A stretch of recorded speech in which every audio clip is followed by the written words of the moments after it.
Hello there you guys, welcome to another of my videos. Going to be giving you my predictions for the Manchester United West Ham game in the EFL Cup third round. So score prediction, I'm going to go with 2-1 to Manchester United.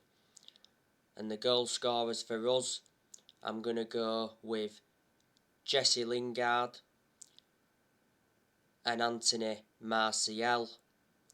And West Ham's goal scorer, I'm going to go with Antonio. So that is your predictions.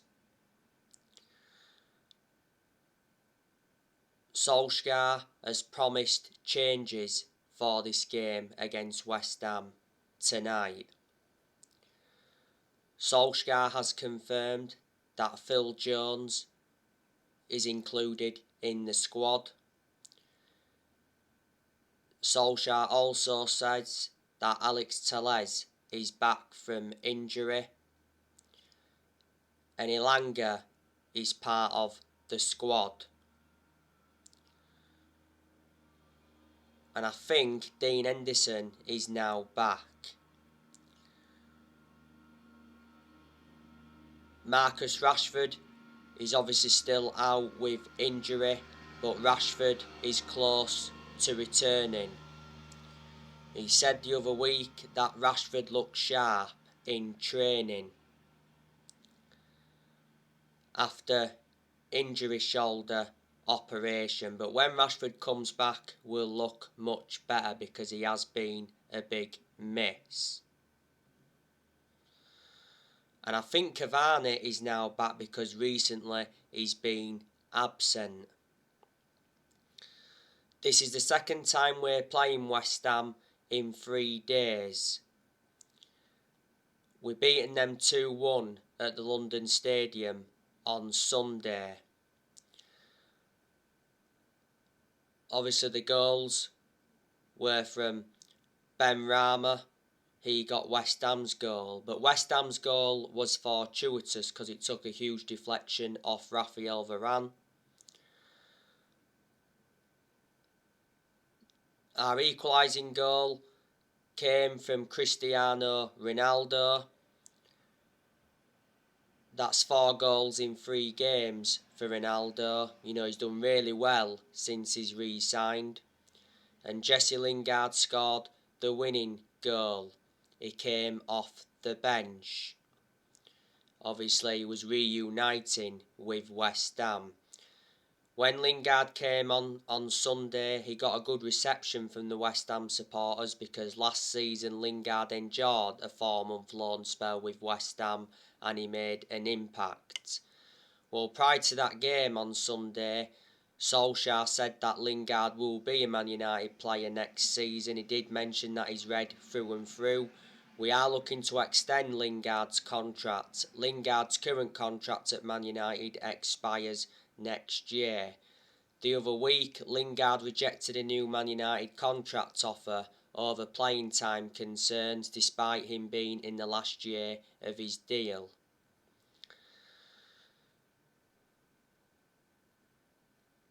So there were the goals.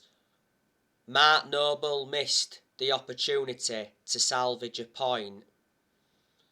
Obviously Mark Noble missed a penalty in stoppage time. You know, David De Gea made a match-winning save.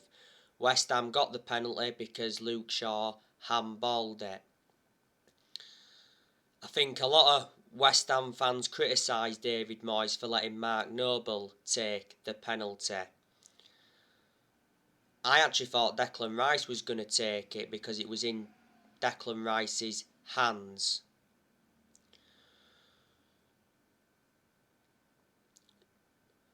But it was a very, very good game. It was end-to-end. But reflecting on that win, we extended our unbeaten away run in the Premier League to 29. We haven't lost away from home in the Premier League since January 2020. We have won 4 games out of 5 so far in the league this season. So we've enjoyed a good start to the Premier League season. We are sitting 3rd in the league. We are joint top on points with Chelsea and Liverpool.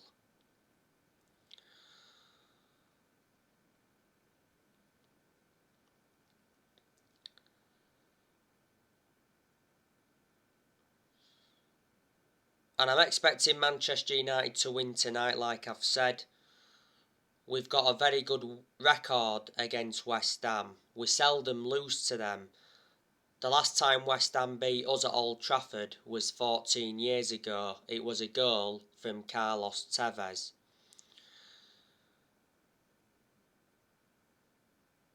The last time we won the EFL Cup was back in 2017. We beat Southampton in the final 3-2.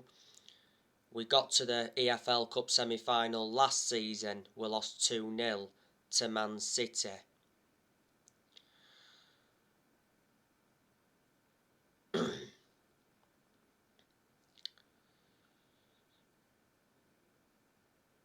So tonight, David Moyes will be reuniting with Manchester United again. I've got to give David Moyes credit. I think he's done very, very well in his second spell at West Ham. He's been in charge of West Ham for almost 2 years in his second spell. Didn't do well in his first spell at West Ham. He got sacked. Before, Moyes has managed Real Sociedad. He got sacked from them. Managed Sunderland before, got sacked from them. He got sacked from Sunderland because he got them relegated. He managed Manchester United for 10 months and we sacked him. David Moyes was probably the worst manager we've ever had. We finished 7th under the David Moyes era, and that's the lowest we've finished in the Premier League era. Moyes also managed Everton before. Got to credit him for how well he did at Everton. He was a long-serving manager at Everton. He enjoyed an 11-year tenure with them, and before he's managed Preston.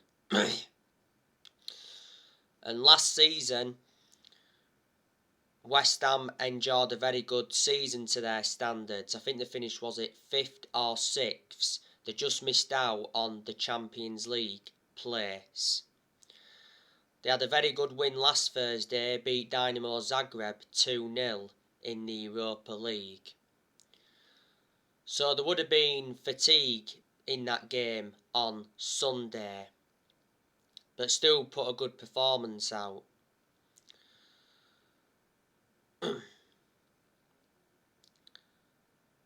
Now, obviously, West Ham have got Antonio. I think he'll be in contention to play tonight. He was a big miss for them on Sunday. The reason he didn't play on Sunday is because he was suspended. West Ham have also got Pablo Fornals. He played in the game on Sunday. I do like Pablo Fornals a lot. West Ham have also got Ben Rama. He's good. They got Ben Rama from Brentford. They've also got Jared Bowen. I thought he played very well in the game on Sunday. Had a couple of chances. Picked pockets, got into decent positions. He has made an impact at West Ham. West Ham have also got Lanzini. Came off the bench on Sunday. They've also got Souček. He's made an impact at West Ham.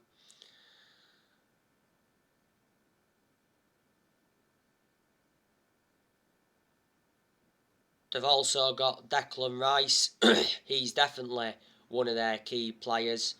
Man United have been linked with him. It said a few weeks ago that Man United identified Declan Rice as number 1 midfield transfer target for next summer.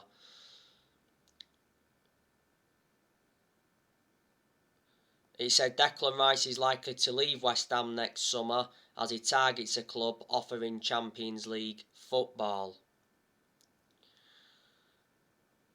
I think Declan Rice's price tag is 100 million.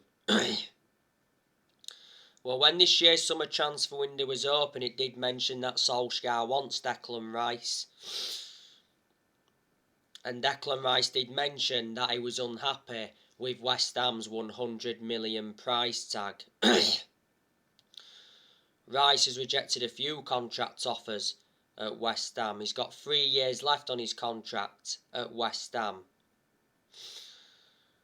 He's been at West Ham for a good 7 years or so he's remained loyal to them for a long time. He's predominantly a holding midfielder, but he can also be deployed as a centre-half. West Ham have also got Vladimir Kufal. He played on Sunday as well. They've got Craig Dawson. I think they got him permanently in this year's summer transfer window. At one point, West Ham had Craig Dawson on loan. They got him from Watford.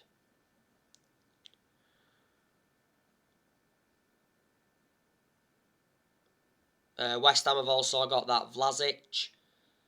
He made his debut on Sunday. He came in for Antonio and he actually put a good performance out. They got Vlasic in the summer transfer window.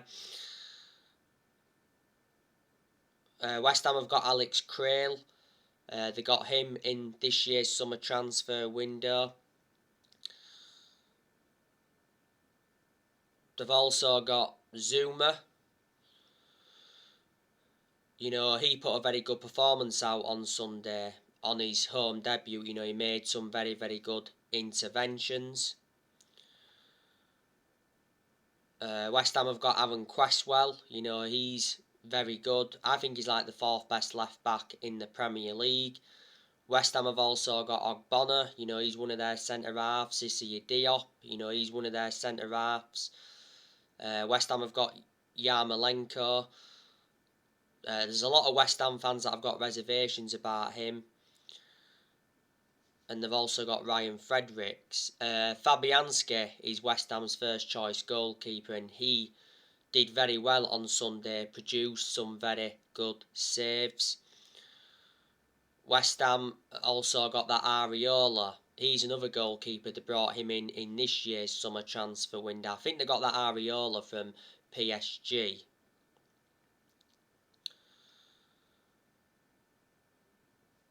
Don't forget, West Ham lost Sebastian Haller. I think a lot of people thought that Sebastian Haller wasn't good enough for West Ham. That's the reason they offloaded him. I thought he did quite well, though, from my perspective. They also offloaded Robert Snodgrass. He went to West Brom. They loaned let Frederick Ibsen out. They also let Felipe Anderson go. I think West Ham's only injury is Winston Reid.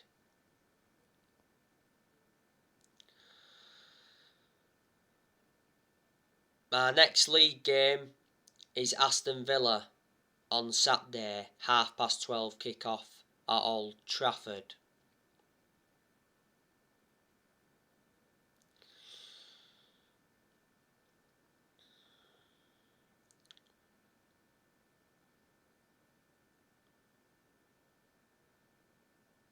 Obviously yesterday I gave you the news on Paul Pogba. It says Juventus have no plans to re-sign Paul Pogba next summer when his contract expires. Well, last week Paul Pogba's agent Mino Raiola suggested that Pogba could return to Juventus from Man United on a free next summer. Mino Raiola did mention that Turin is still in Paul Pogba's heart. Well, Pogba did enjoy 4 good years with Juventus before he rejoined Man United.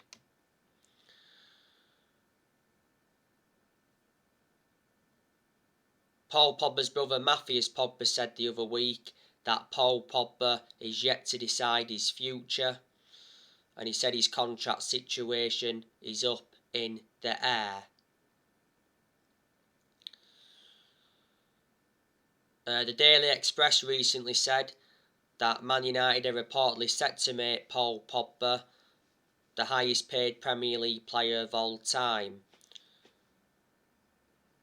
by offering a new long-term deal which would see him earn around £400,000 a week. Pogba earns around 290 grand a week at the moment. As you all know, before the start of the season, Pogba rejected a new Man United contract. Earlier on this season, it said that Pogba is very likely to leave Man United on a free next summer.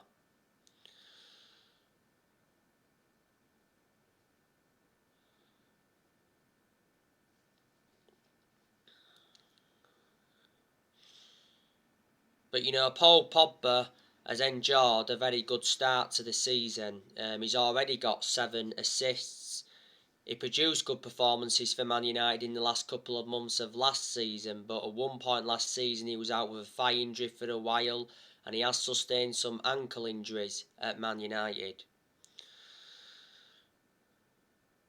This season is Paul Pogba's 6th season at Man United since he rejoined. He's won 3 trophies at the club so far. We paid 89 million for him, so reflecting on that, he's our most expensive signing at the moment. We had Pogba when he was a lot younger under the Sir Alex Ferguson era, but had to let him go due to limited appearances.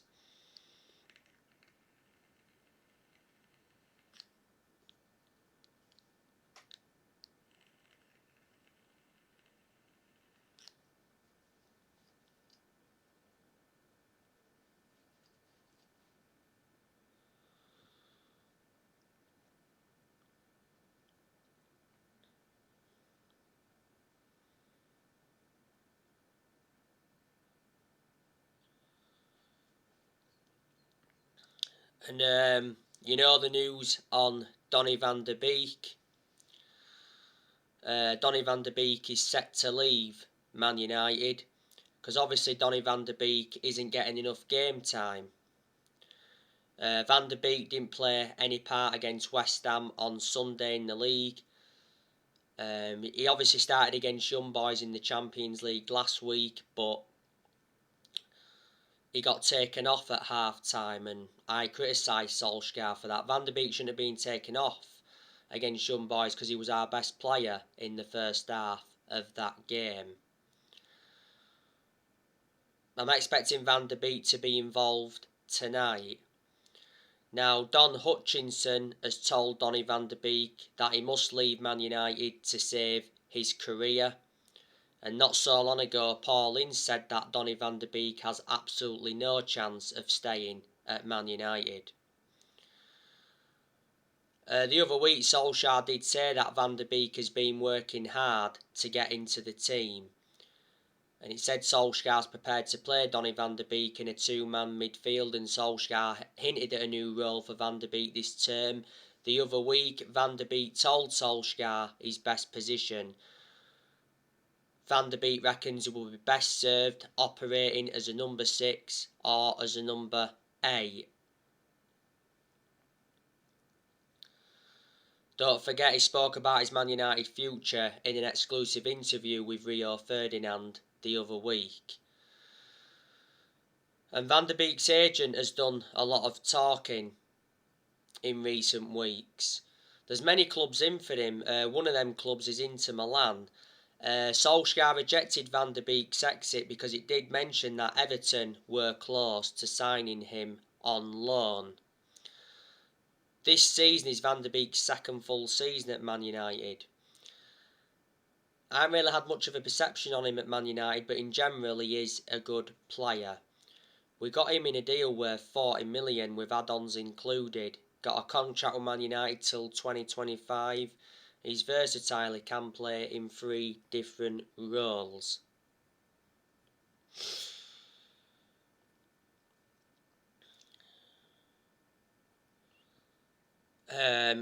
He said over the weekend that Solskjaer is willing to sell up to 7 players in January. That includes Martial and Donny van de Beek.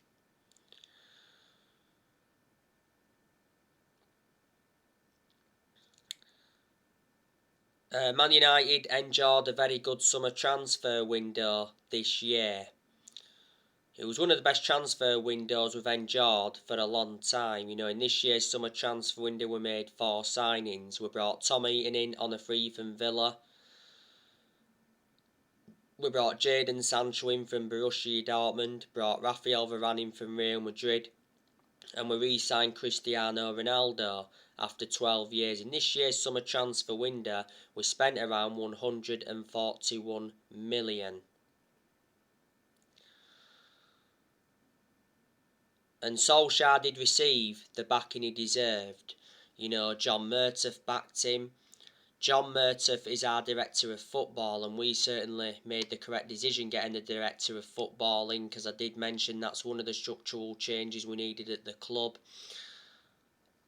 Also, Darren Fletcher backed Solskjaer in the summer transfer window, and we certainly made the correct decision getting Darren Fletcher back in. Darren Fletcher knows the club through thick and thin. He endured 2 decades as a player for Man United.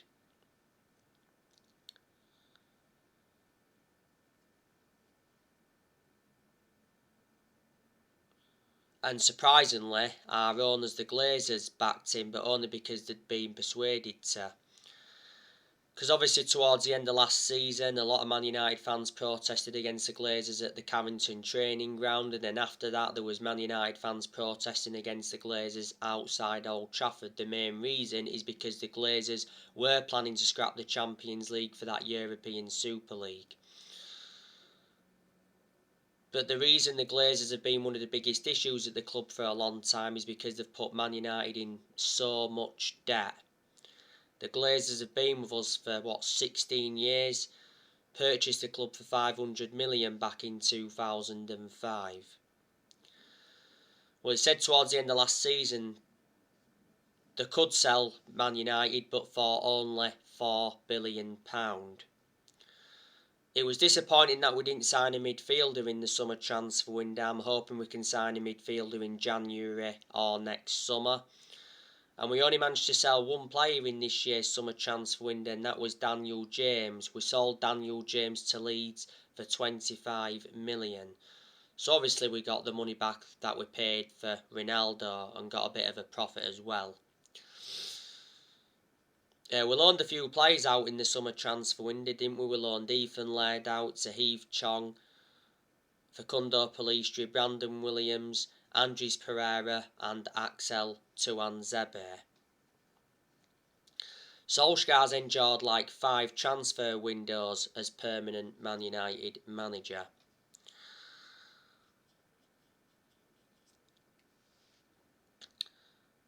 But this season is Solskjaer's 3rd full season as Man United manager, and I said, this season is absolutely massive for Solskjaer because he's got big expectations to exceed.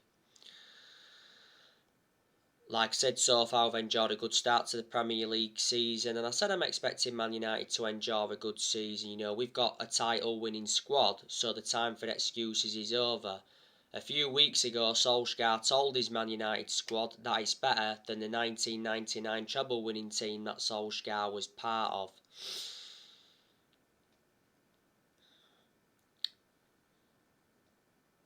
Solskjaer's ambition for this season is to win the Premier League. And what a remarkable achievement it would be if Solskjaer was to win the Premier League this season. We haven't won the Premier League since 2013, which is 8 years ago now. Solskjaer has not yet won a trophy as Man United manager, and I think he's got to win a trophy this season to basically save his job. We haven't won a trophy since 2017. That's nowhere near good enough to our standards. The other week there was rumours coming out about Antonio Conte. It actually said Antonio Conte would accept a Man United job if Solskjaer was to get sacked. Conte wants a winning project, so Conte rejected Arsenal and Tottenham. Antonio Conte is available because he left Inter Milan at the end of last season. Well, Conte has got a good pedigree behind him. Won a lot of trophies in his home nation. He's managed in the Premier League before. When he was in his first season with Chelsea, Conte won the Premier League. The rumours started about Conte, obviously, after the 2-1 loss against Young Boys in the Champions League, because obviously there was United fans demanding Ole out. I'm not Ole out, Ole does deserve at least this season. But I can assure that Ole is not the long-term manager for Man United.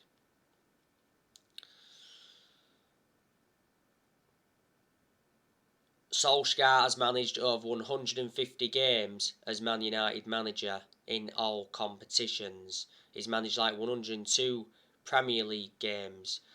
Before the start of the season, Solskjaer signed a new contract with the club until 2024. There's an option of a further year. I think we did make a mistake giving him that new contract. Solskjaer has been in charge of Manchester United now for almost 3 years, and reflecting now on he's been at the club, he has gained some managerial experience. He's learned quite a lot of things on the job, but I think there's still plenty of things Ollie's got to learn because he is still a young coach. I told you my two biggest concerns about Ollie is that he hasn't got a proven pedigree as a manager, and his decision making concerns me because analysing the vast majority of the games he's managed at Man United, he's been tactically naive.